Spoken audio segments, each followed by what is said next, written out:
جو تباہی اپنے ساتھ لائی ہے، ہمارے سینکڑوں جانیں بھی لے لی اور گھر بار بھی تباہ، کار روزگار اور کاروبار بھی تباہ ہو گئے۔ تو اس کے ساتھ ساتھ بہت سارے مساجد بھی اسی سیلاب کے نظر ہو گئے، شہید ہو گئے۔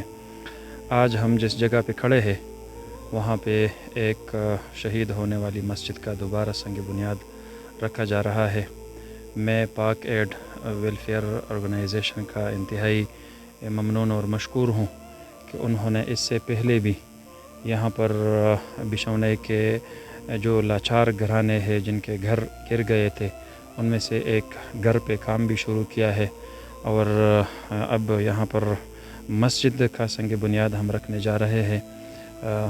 ہماری خوش قسمتی ہے کہ آج کے ہمارے محفل کے رونق وفاق المدارس العربیہ صوبہ خیبر پختونخوا کا ناظم عمومی حضرت مولانا حسین احمد صاحب دامت فیوزہم، اور ساتھ ساتھ ہمارے ضلع سوات اور ملاکنڈ ڈویژن کے مسئولین حضرات اپنی پوری ٹیم کے ساتھ حضرت یہاں پر تشریف لائے ہیں۔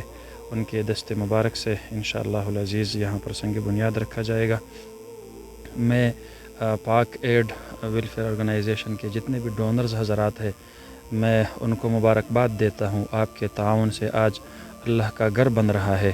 یہ اللہ کا گھر زمین پہ بن رہا ہے اور آپ اپنے لیے جنت میں گھر بناتے جا رہے ہو۔ آپ کی خوش قسمتی ہے، آپ کو مبارک ہو، جنت میں آپ کا گھر آپ کو مبارک ہو، کیونکہ آپ صلی اللہ علیہ وسلم کا فرمان ہے، وہ سچا ہے، اس پر ہمارا ایمان ہے، وہ کبھی جھوٹا نہیں ہو سکتا۔ تو ہمارا یقین ہے کہ اللہ رب العالمین اس کے بدلے ہمیں جنت میں گھر بنائے گا انشاءاللہ العزیز۔ میں اپنے مہمان خصوصی اور مہمان مکرم حضرت مولانا حسین احمد صاحب دامت فیوزہم کی خدمت اقدس میں گزارش کرتا ہوں کہ وہ چند کلمات ارشاد فرمائے، اور اس کے بعد وہ دعا بھی فرمائیں گے اور اپنے دست اقدس سے انشاءاللہ العزیز یہاں سنگ بنیاد بھی رکھیں گے۔ جزاکم اللہ۔